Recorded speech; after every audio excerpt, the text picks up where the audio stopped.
गणगौर व्रत की पावन कथा। ओम नमः शिवाय। दोस्तों, कथा के अनुसार बहुत समय पहले की बात है। एक बार भगवान शिव, माता पार्वती और देवर्षि नारद पृथ्वी लोक पर भ्रमण के लिए निकले। घूमते घूमते वे एक सुंदर से गांव में पहुंचे। गांव में उनके आगमन की खबर फैलते ही वहां की महिलाएं बहुत प्रसन्न हो गईं। सभी स्त्रियां अपने अपने घरों से सुंदर वस्त्र पहनकर श्रृंगार करके भगवान शिव और माता पार्वती के स्वागत के लिए पहुंचीं। लेकिन उन स्त्रियों में दो प्रकार की महिलाएं थीं। एक ओर थीं धनवान और सजीदजी स्त्रियां जो सोने चांदी के आभूषणों से सुसज्जित थीं, और दूसरी ओर थीं गरीब और साधारण सी महिलाएं जिनके पास ना तो अच्छे वस्त्र थे और ना ही आभूषण। गरीब स्त्रियों ने अपनी श्रद्धा के अनुसार सादा भोजन और जल लेकर माता पार्वती को अर्पित किया। उनके पास भले ही धन नहीं था, लेकिन उनके मन में सच्ची भक्ति और प्रेम था। माता पार्वती उनकी भक्ति से बहुत प्रसन्न हुईं और उन्होंने तुरंत उन गरीब स्त्रियों को अखंड सौभाग्य और सुख समृद्धि का आशीर्वाद दिया। थोड़ी देर बाद धनी स्त्रियां वहां पहुंचीं। वे बहुत सुंदर और कीमती वस्तुएं लेकर आई थीं और उन्होंने माता पार्वती के सामने अपने आभूषण और भोग अर्पित किए। लेकिन माता पार्वती ने उन्हें तुरंत आशीर्वाद नहीं दिया।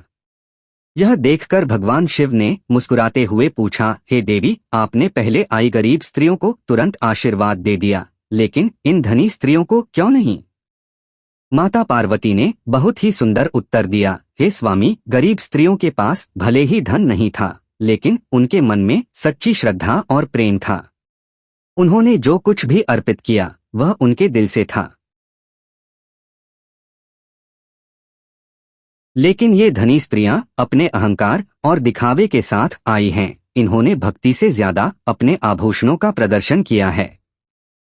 यह सुनकर धनी स्त्रियों को अपनी गलती का एहसास हुआ और उन्होंने तुरंत माता पार्वती से क्षमा मांगी और सच्चे मन से भक्ति की। तब माता पार्वती ने उन्हें भी सौभाग्य और सुखी वैवाहिक जीवन का आशीर्वाद दिया। इसके बाद माता पार्वती ने सभी स्त्रियों को यह व्रत करने की विधि बताई। उन्होंने कहा, जो भी स्त्री सच्चे मन से मेरा और भगवान शिव का पूजन करेगी वह अपने पति के साथ सुखी जीवन व्यतीत करेगी और अविवाहित कन्याओं को मनचाहा वर प्राप्त होगा। तभी से गणगौर का व्रत प्रारंभ हुआ। कहते हैं कि माता पार्वती ने भगवान शिव को पाने के लिए कठोर तपस्या की थी। वर्षों तक उन्होंने कठिन साधना की। तब से प्रसन्न होकर भगवान शिव ने उन्हें अपनी अर्धांगिनी बना लिया।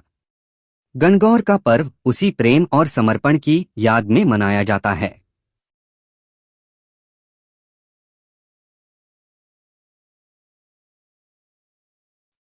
व्रत की परंपरा और महत्व।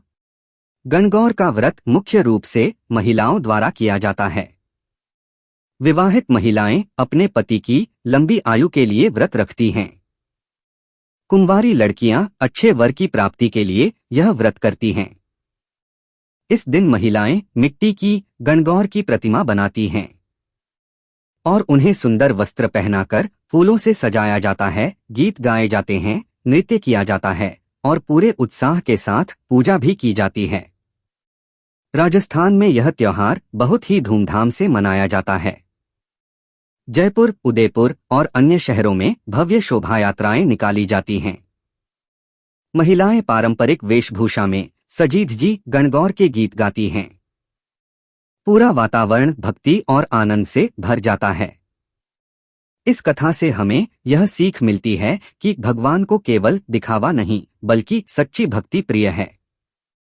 प्रेम और श्रद्धा से किया गया छोटा सा अर्पण भी भगवान को स्वीकार होता है।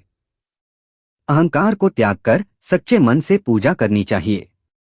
तो दोस्तों, यह थी गणगौर माता की पावन कथा। कैसी, हमें कमेंट में लिखकर जरूर बताइए। और अगर आप भी अपने जीवन में सुख, समृद्धि और प्रेम चाहते हैं तो सच्चे मन से माता गौरी और भगवान शिव की पूजा करें।